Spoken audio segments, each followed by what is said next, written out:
Okay, let's unpack this. Welcome to the deep dive. If you feel like the conversation around, what we teach our kids and how we train our teachers has become incredibly dense, you're not wrong. I mean, this topic has moved so rapidly out of these sort of academic journals and straight into K-12 classrooms, university accreditation, and, well, massive political debates globally. Today, we are deep diving into the concept of decolonizing the curriculum. Now, for some, that might sound like some esoteric university theory, but for others, it is the most crucial, overdue reform in modern education.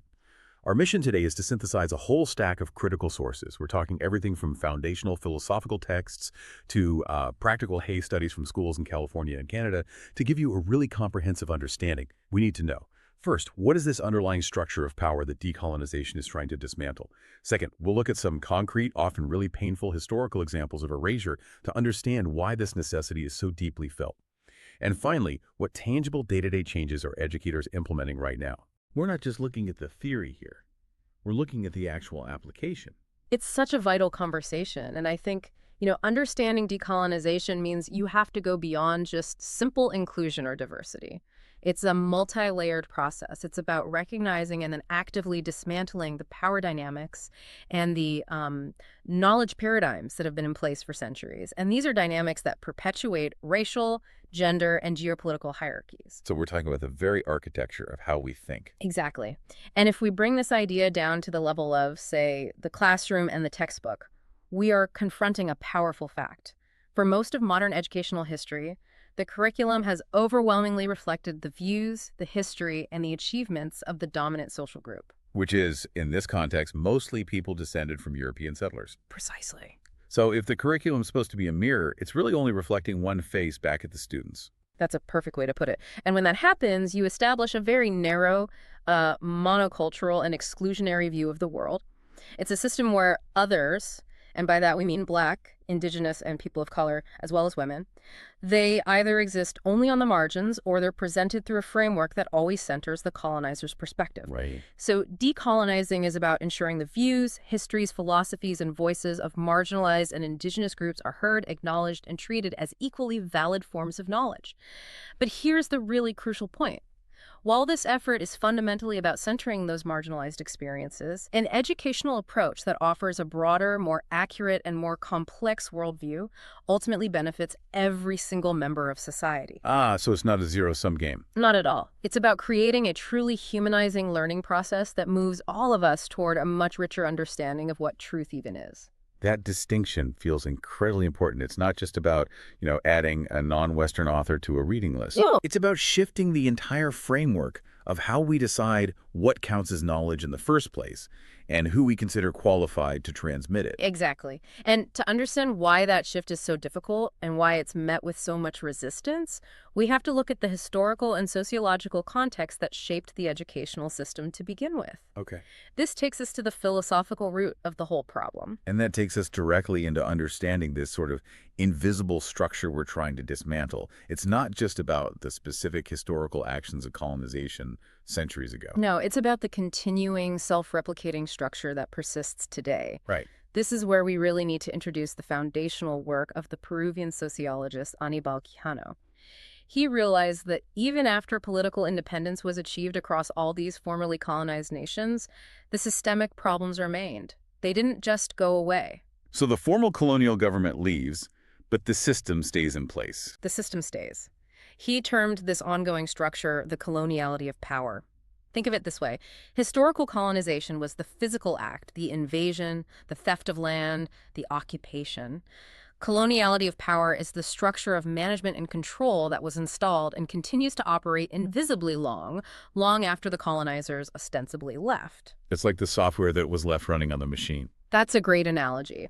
It's this insidious global standard that maintains a rigid hierarchy. And this structure categorizes people as superior or inferior based primarily on a racial classification system. This leads to this unconscious acceptance of this dynamic by both the oppressed and, critically, by the oppressor. So it's a global operating system that sorts people by race, and the sorting system has now just become background noise. It's just accepted. It's just the water we swim in. And the system, you have to understand, is deeply rooted not just in ideology, but in pure economics.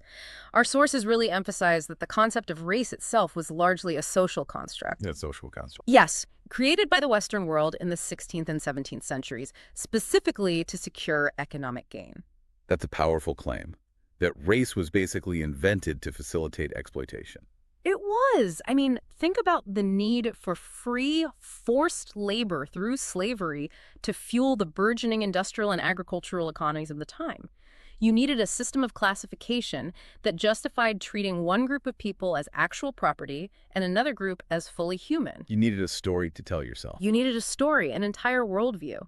By creating and institutionalizing these racial categories, often centered around a fabricated sense of white superiority, Eurocentrism became the dominant, unspoken cultural lens through which the entire world was interpreted. And the education system was a primary tool for that. It was, and in many ways remains, a primary maintenance structure for this worldview. So you're saying colonization wasn't a single event that just ended, like a war.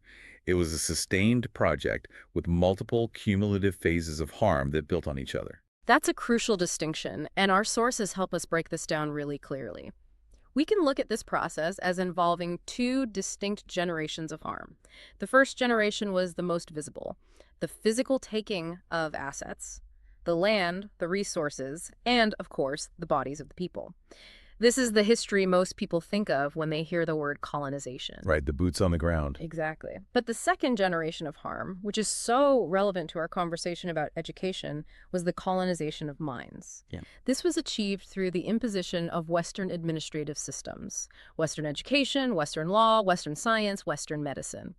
The purpose was to replace indigenous ways of knowing and being, their epistemology, which is how they determined truth, and their ontology, which is what they believed existed, with those of the colonizers. Wow. And this led directly to the denigration, the suppression, and often the violent eradication of indigenous knowledge systems. That makes the term epistemology so much more approachable. It's simply, how do we know what we know?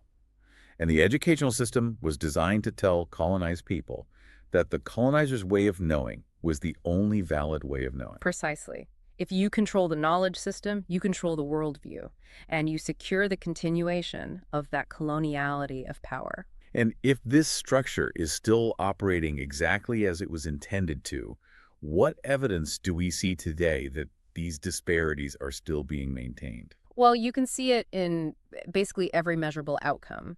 If the colonial blueprint was designed to prioritize certain groups and marginalize others, the modern data confirms it is still functioning perfectly.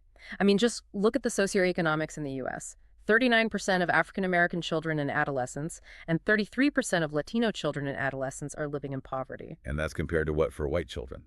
That figure is double the rate of white children living in poverty. Wow. This isn't just a failure of the system, it's a systemic reproduction.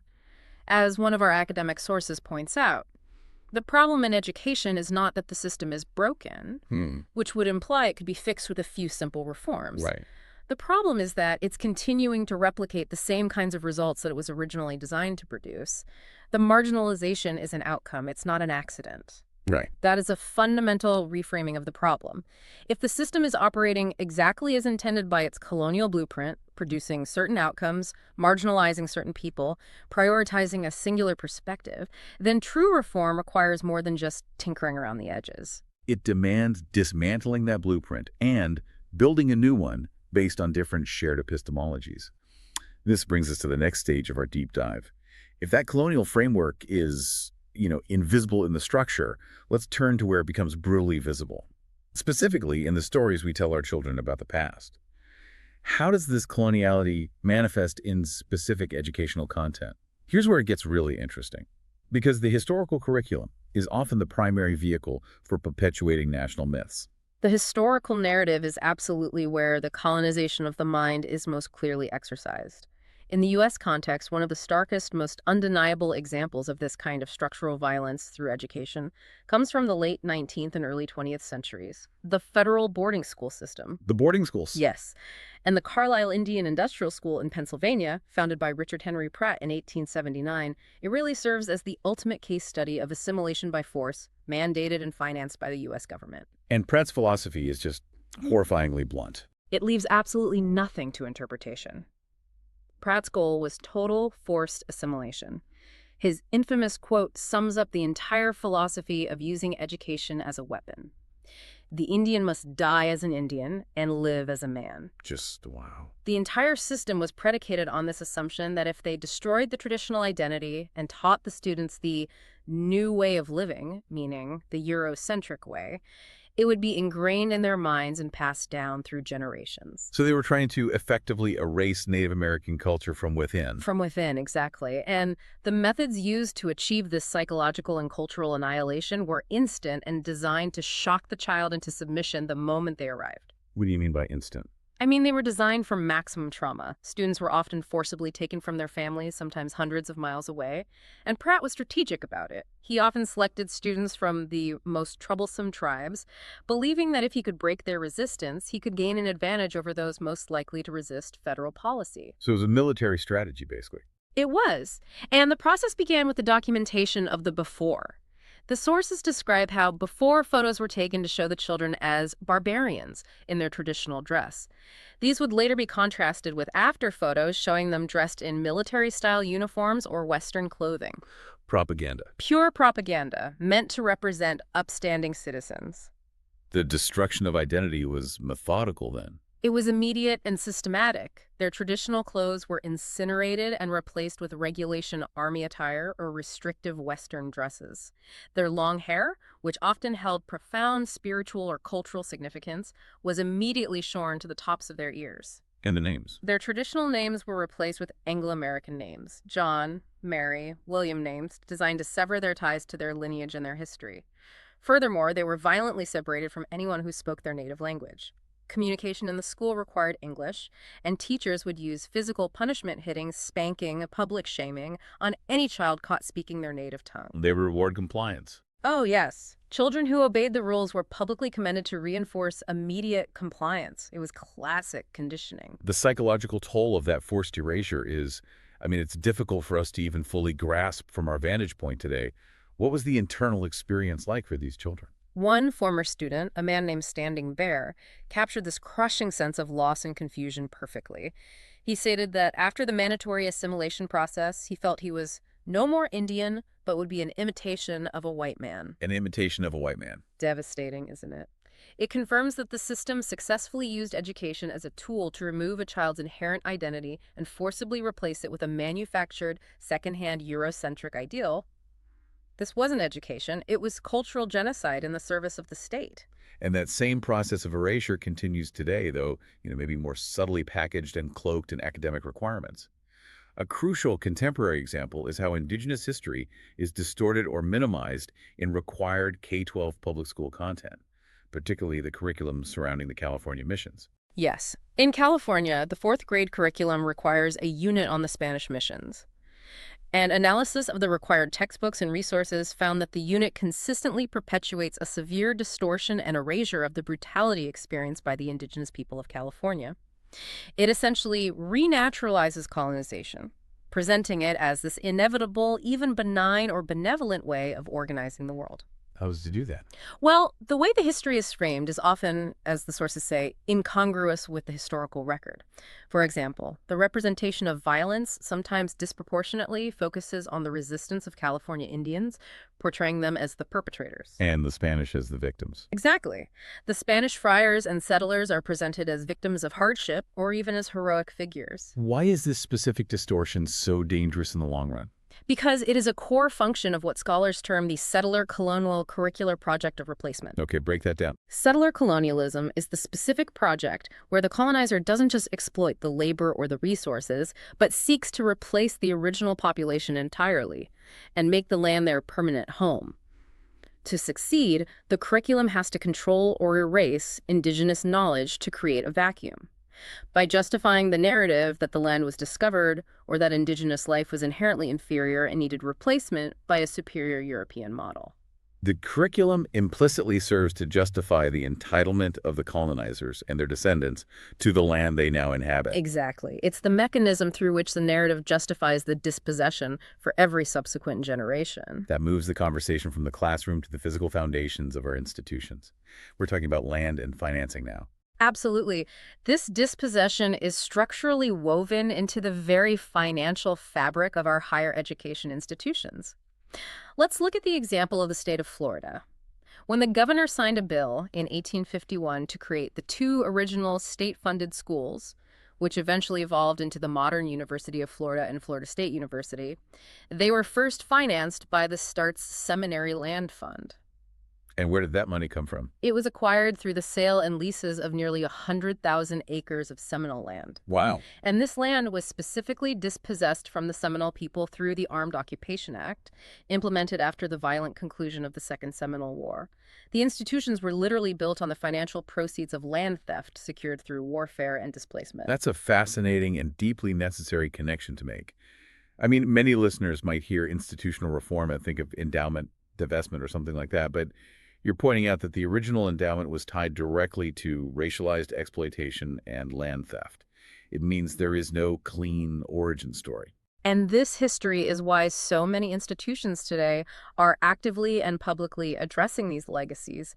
Nearly 100 institutions have now joined the Universities Studying Slavery Consortium, which is committed to investigating and making transparent the ties these schools have to forced labor and the economic benefits derived from it. That's a good thing. It's a critical step, and what's particularly compelling here is the expansion of this work. These projects are moving beyond just the history of slavery, which is critical, to include other racial groups and, significantly, the expropriation of land from Native American people that financed the growth of so many land-grant institutions across the country. So the conversation is expanding from confronting the history of forced labor to confronting the history of stolen land and the financing derived from both. It shows that decolonization isn't just about what's taught in history class. It's about the very real estate and financial ethics of the institution itself. Now that we've established the deep structural and historical necessity for this change, let's turn our attention away from the problem and toward a specific working solution. We need to see what this looks like when a school commits to systemic decolonization in the early grades, where foundational worldviews are established. So we're looking at the Pear Tree Community School in Oakland, California. What does this look like day to day for students and teachers? Pear Tree is a K-5 school primarily serving Black, Indigenous, and other students of color, or BIPOC students. It's unique because it combines the structural, child-centered approach of Montessori with culturally sustaining and sociopolitically relevant education. An interesting combination. A very intentional one. The school's head, Michelle Hamilton, had a clear and ambitious vision. She didn't want to simply be a good school. She aimed to create a program that could function as an observation site. An observation site. Yes, a truly working, replicable model that demonstrates how to decolonize the curriculum systemically, specifically for Black and brown children. Her belief was that until people could truly see this model successfully implemented, it would be difficult for them to imagine and replicate it themselves. That is powerful. I mean, establishing a model that is meant to be studied and transferred, essentially providing the blueprint for others to follow. So how do they actually execute decolonization in a practical primary school setting? They employ several core school-wide practices, starting with the most basic psychological need: visual mirroring and mentorship. What does that mean? It's vital, especially for young children up to age 10 who are very literal in their conceptions of the world and their place in it. The visual of seeing someone who mirrors the child in race, in gender, in culture, as a mentor, as a leader, and as a guide, at the time their brain is forming fundamental worldviews. Is absolutely critical for self-esteem and self-confidence. It's everything. If all the figures of authority, expertise, and achievement they see look the same, they internalize that one group holds the keys to success.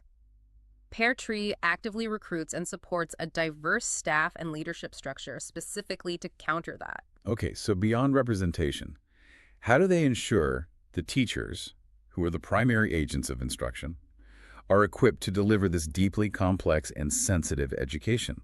Teacher development is continuous and highly intentional. The sources really stress that you cannot just rely on an existing certification.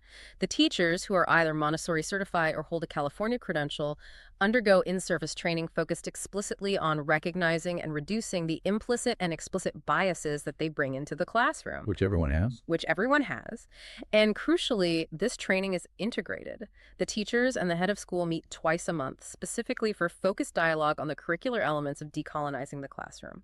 It is not a one-off summer workshop. It is an ongoing mandatory dialogue built into the operational structure of the school. Which ensures that the process of critique and adaptation never stops. Exactly. I can see how that structure supports the integration of decolonial concepts into subjects like history.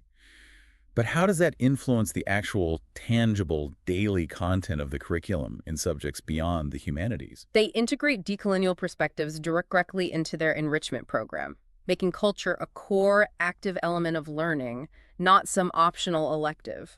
Like what? For example, students in younger grades participate in Afro-Brazilian capoeira, which is this blend of martial arts, dance, and music developed by enslaved Africans in Brazil. This connects physical education directly to a history of resistance and cultural preservation. That's brilliant. It is.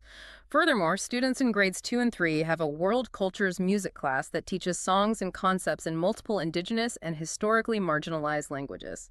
Nahuatl, Lukumi, which is a language derived from Yoruba traditions, Spanish, and Portuguese. So they're hearing these languages from a young age. And using them.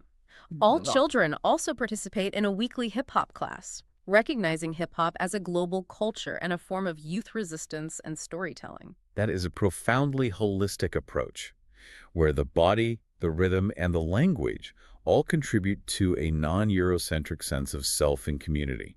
And they also connect this cultural knowledge to the physical world around them through land-based learning and activism. They partner with the Mycelium Youth Network for weekly hour-long lessons specifically on environmental issues, framed through a lens of local justice. So it's not abstract. Not at all. The students actively tend to a carbon sequestration garden on the school grounds, which was planted in collaboration with the network in 2019. This shifts the engagement from passively receiving lessons about environmental issues to actively being part of a living movement and taking responsibility for the health of their immediate ecosystem. That sounds like it would radically change a child's concept of what success is and where agency comes from. Well, that holistic approach is key to decolonizing their self-concept and critical thinking.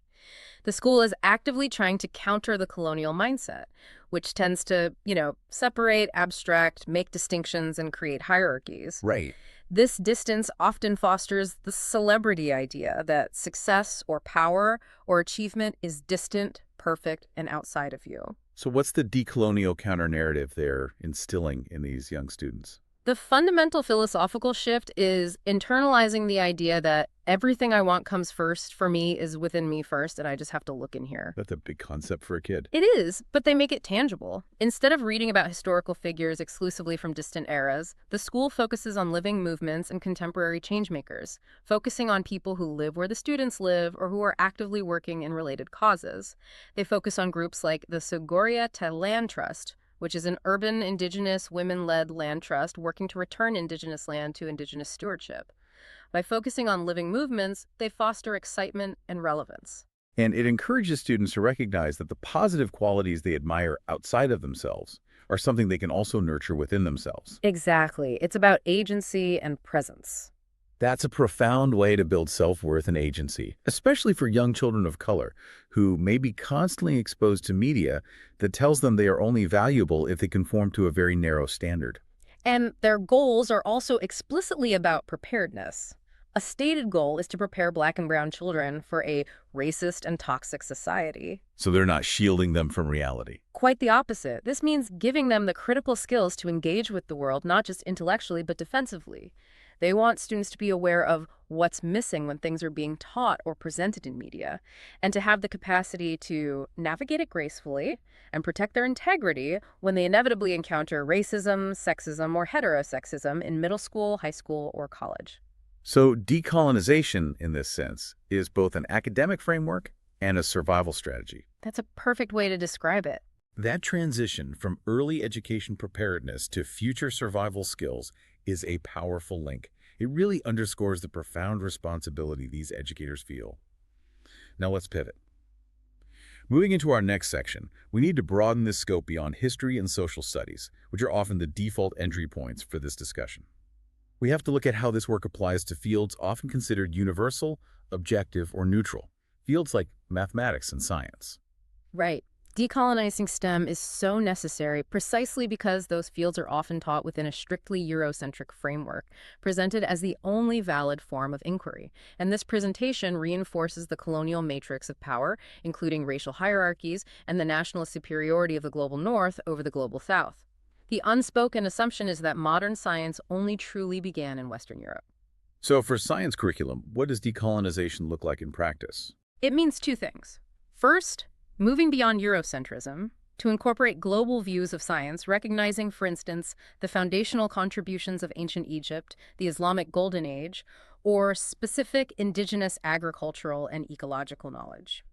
Second, and crucially, science curriculum must explicitly focus on equity and social justice agendas related to socio-scientific issues. What does that mean? For example, instead of just studying water chemistry in a vacuum, students analyze local water quality in relation to environmental justice issues, looking at whose neighborhoods suffer from pollution, who is affected most by climate change, and how scientific knowledge can be used as a tool for political advocacy. So it transforms science from just a collection of abstract facts into a powerful instrument for community change. That's the goal. It's not enough just to say, look, someone from a non-Western country invented this 500 years ago. It's about asking, how does the study of climate science or chemistry relate to issues of justice in our community, and whose knowledge systems were intentionally overlooked in solving this problem? That makes sense. And when we look at mathematics, the distinction becomes even more philosophical.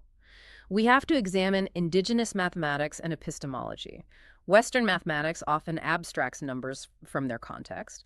We learn to treat the number 4, for example, as a pure quantitative value, separated from any object or spiritual meaning. Right. 4 is just 4. But indigenous knowledges, particularly those from North America, are inherently holistic. They are based on a spiritual, relational connection with the land and the cosmos. The number 4, in sacred indigenous mathematics, is never just abstracted.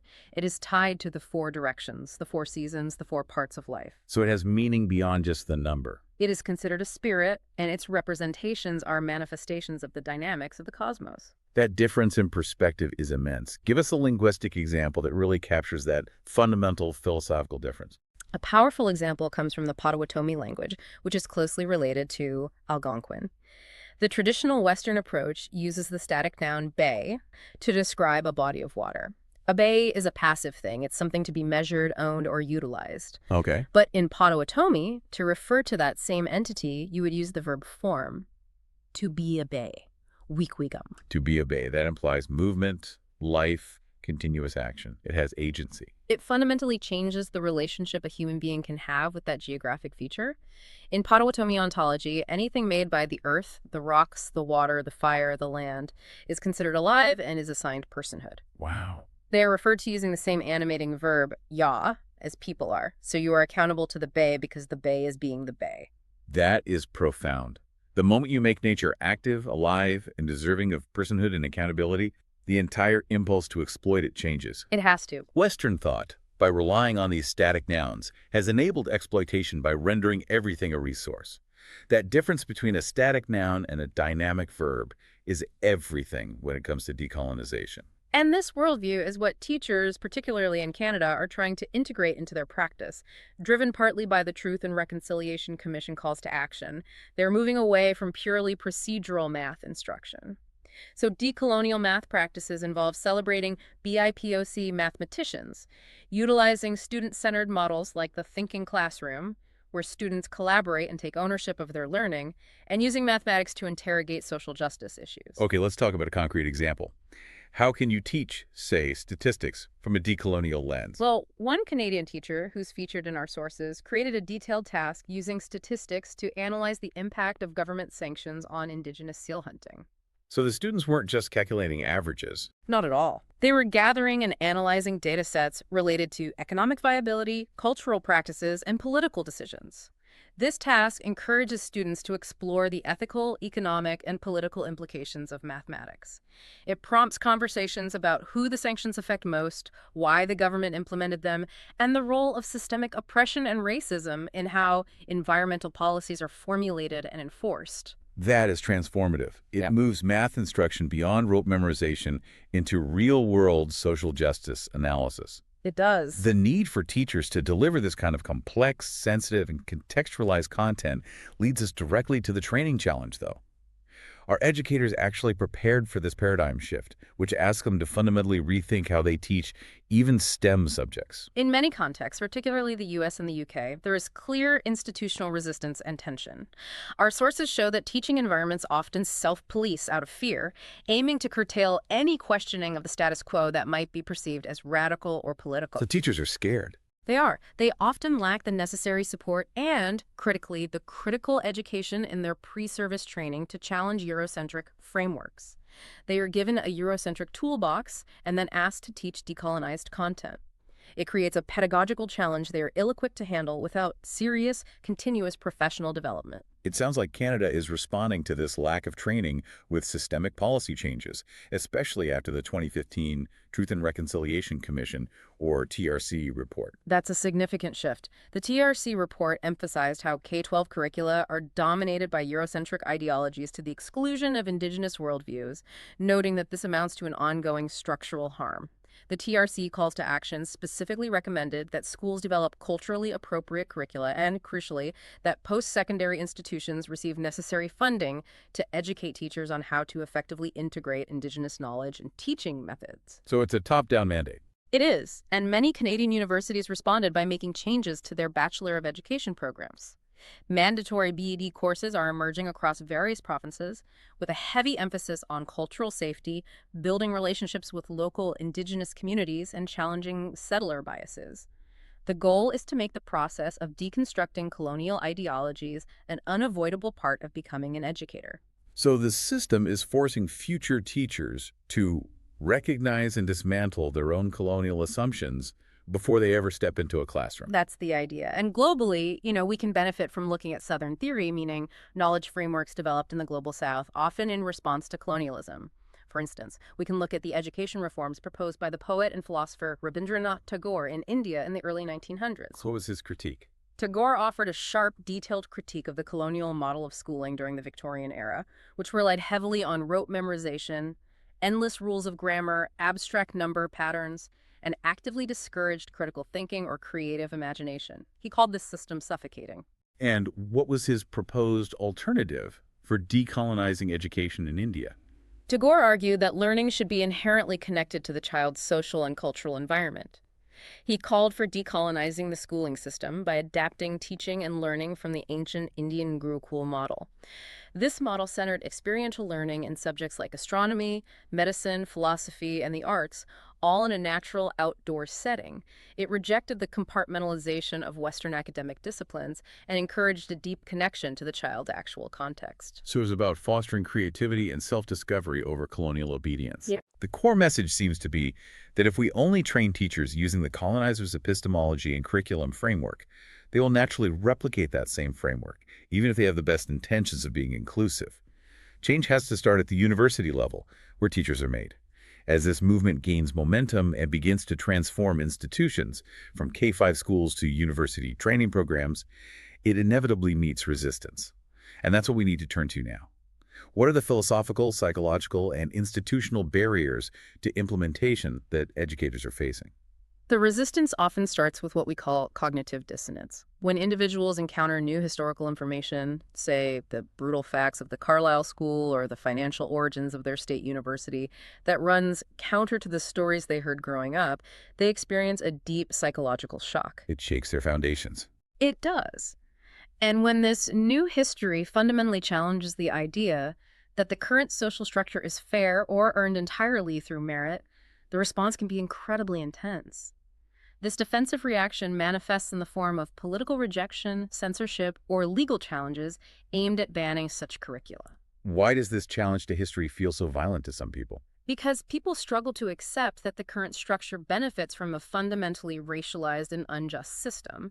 They cling to the rugged individual narrative. My family didn't own slaves, my family didn't steal land, we worked hard. Right. That narrative often obscures the reality that current structures, the infrastructure, the banking system, the generational wealth accumulation, were built off stolen land and economies developed from forced labor.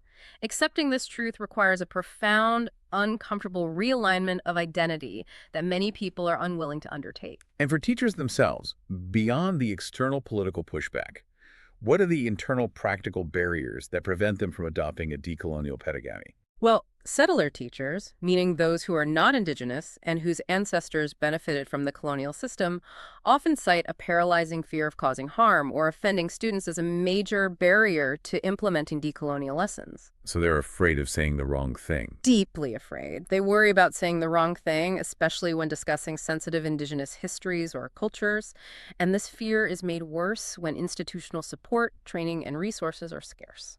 And in subjects like math or science. In that context, the institutional barriers are more logistical. A lack of time in the schedule, no money for guest experts or field trips to connect with local Indigenous knowledge keepers, and the intense overriding pressure of preparing students for standardized exams. Which often feel completely disconnected from decolonial content or social justice issues. Totally disconnected. We see that political resistance take explicit, organized form in some U.S. school districts. For instance, in Minneapolis, where ethnic studies courses are now required for high school graduation for the class of 2025. This curriculum has drawn significant scrutiny and opposition. Yes, the creation and implementation of these new ethnic studies courses are a direct response to the need for decolonization, but they are also explicitly political.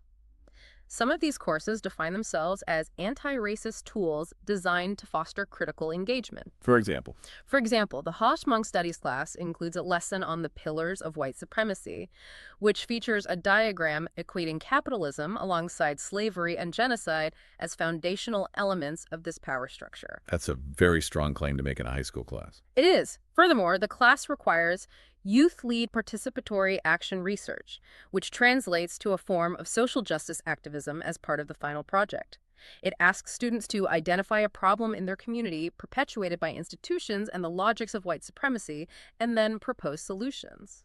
Now, we must report impartially on the nature of this politically charged content. So we have to give full fair weight to the arguments of those who oppose this curriculum. What exactly are the main arguments coming from the critics of this type of ethnic studies program? The critics argue that the content of these courses goes far beyond traditional academic analysis and veers into explicit political indoctrination. They fear that it forces students to view the world solely through the lens of critical theory. And their alternative is what? They argue that the courses, rather than promoting non-political academic excellence like foundational skills in reading, writing, and math, divide students by race and perceived oppression status. Their core concern is that the curriculum fosters division rather than unity. Critics advocate for classrooms that unite children around shared national values and foundational academic subjects, rather than requiring them to engage in political activism disguised as academic research. So there's deep-seated opposition to the concept that students should be compelled to analyze American institutions as inherently racist or oppressive. They see that as ideological, not educational. That's the heart of the argument, yes. Yeah. That tension between teaching academic content and fostering community activism is clearly at the heart of this national debate. Finally, let's nail down the critical philosophical distinction that we started with. We've used terms like decolonization, anti-racist, and multicultural pedagogy. We need to clearly define the fundamental difference between them, according to our sources, because that distinction determines the effectiveness of the reform. This clarity is absolutely critical for moving forward authentically. Decolonization, according to foundational scholars in this area like Tuck and Yang, must be clearly defined. It is not a substitute for human rights or diversity or social justice, even though they're all closely related objectives. They're related, but not the same thing. Not the same. Culturally inclusive pedagogy, multicultural pedagogy, and even anti-racist pedagogy are all valuable steps. They aim to add marginalized voices, improve equity, or fight explicit racial prejudice. But they risk falling short if they are simply insertions into a colonial knowledge framework. Meaning, they might diversify the reading list, but they don't necessarily challenge the structure of power that decided the reading list in the first place. So what does true decolonization demand that these other pedagogies don't? To be truly decolonial, the approach requires a more robust interrogation and problematization of power and coloniality. Specifically, decolonization demands an indigenous framework. It has to center Indigenous land, sovereignty, and ways of thinking, the epistemologies we discussed earlier. It all comes back to that. It has to. Without that center, without fundamentally questioning the relationship to the land and the political nature of knowledge, there's a constant risk that reforms become tokenistic. You might replace one Western book with one Indigenous authored book, but if you don't change the teaching methods, the grading structure, or the philosophical assignments, you're still teaching Indigenous knowledge using the colonizer's rules. So multiculturalism might add a seat at the table, maybe even give the marginalized voice a microphone, but decolonization asks a far deeper, more unsettling question. It asks, whose land is this cable built on, and do we even need this table and its rules anymore? It demands a redistribution of power over knowledge. That captures the required depth of interrogation and the transformative nature of the goal. It demands a systemic unsettlement. We have covered a huge amount of ground in this deep dive, from defining the invisible structure of coloniality, to confronting the historical reality of forced assimilation, to seeing its disruption in K-5 schools, and the philosophical challenge it poses to higher education and political discourse. So what does this all mean for you, the listener? Well, it means that the challenge of decolonization requires a deep internal reflection and a process of unlearning. We often think of ignorance as a simple, empty lack of knowledge, a vacuum. But one source offered a powerful alternative that I think is essential here. It said, ignorance is the presence of something. A lack of knowledge of something is present.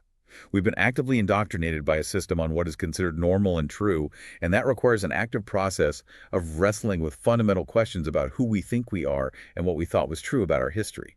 And meaningful, systemic change requires unsettling and disrupting those structural colonial powers that continue to thrive. This disruption includes very tangible actions within education, such as creating sustainable, funded opportunities for Indigenous language instruction. Because the languages hold the knowledge. They're the source of Indigenous knowledges and the connection to the land. They're not just a subject. It also means establishing Indigenous advisory councils, not just as figureheads for token inclusion, but with real decision-making power at the district and school level. These councils must have a genuine voice in integrating Indigenous epistemologies into all subject areas and advising on the teaching of colonial histories. So it's about shifting who holds the authority to define knowledge. That is the ultimate goal, moving beyond surface-level changes to that fundamental shift. As we discussed earlier, our sources noted that Western thought often relies heavily on dualism, setting humanity in opposition to nature, a framework that has historically enabled large-scale exploitation and resource depletion. We discussed the Indigenous worldviews, such as the Potawatomi language, that use an active verb, bikugama, for to be obey, reflecting a deep relational connection where everything is considered alive and worthy of accountability. That linguistic shift changes everything. So here's the final provocative thought for you to carry forward. How would you define the world if you were forced to replace the static nouns you rely on, most nouns, like economy, resource, government, or even knowledge, with active living verbs? Think about how that required linguistic and philosophical shift alone changes your fundamental relationship to the world around you and compels you toward active accountability.